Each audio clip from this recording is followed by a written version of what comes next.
మనం నమ్మిన దేవుడు సర్వశక్తిమంతుడు అనే నమ్మకం బలంగా ఉంటే మనం దేనికి భయపడం. ఎందుకు?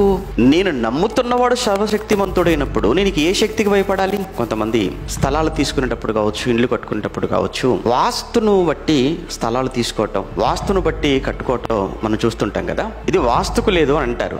లేకపోతే ఏమవుతుంది? ఏదో అవుతుందనే కదా నీ భయం. ఏదో అవుతారు భయపడుతున్నావు. దేనికి భయపడుతున్నావు? వాస్తుకు భయపడుతున్నావు. అంటే వాస్తులో శక్తి ఉందనా? నువ్వు నమ్మిన ఆయన దేవుల్లో శక్తి ఉందనా? అంటే నువ్వు నమ్మిన దేవుల్లో శక్తి లేదు. ఎందులో ఉంది శక్తి? వాస్తులో ఉందన్నమాట. రోడ్డు మీద నడుచుకుంటూ వెళ్ళిపోతున్నావు, సరిగ్గా 3 రోడ్లు వచ్చాయి. మిరపకాయ కనబడింది, భయపడతారా? భయపడరా? భయపడిపోతారు. కొబ్బరికాయ కనబడింది, కోడిగుడు కనబడింది, పర్లేలే అనుకుంటారా? లేదు, సడన్గా ఆగిపోతాం.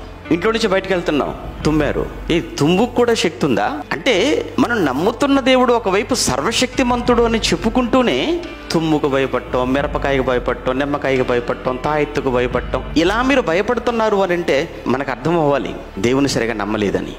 లేదా దేవుని నమ్మిన దేవుని యొక్క సర్వశక్తి లేదా దేవుని యొక్క శక్తి ఎంత గొప్పదో తెలియలేదు. నువ్వు నమ్ముతున్న దేవుడు సర్వశక్తిమంతుడు అని నువ్వు నమ్మితే మరలా నువ్వు ఎందుకు భయపడుతున్నావు? వీటికి భయపడవలసిన పని లేదు.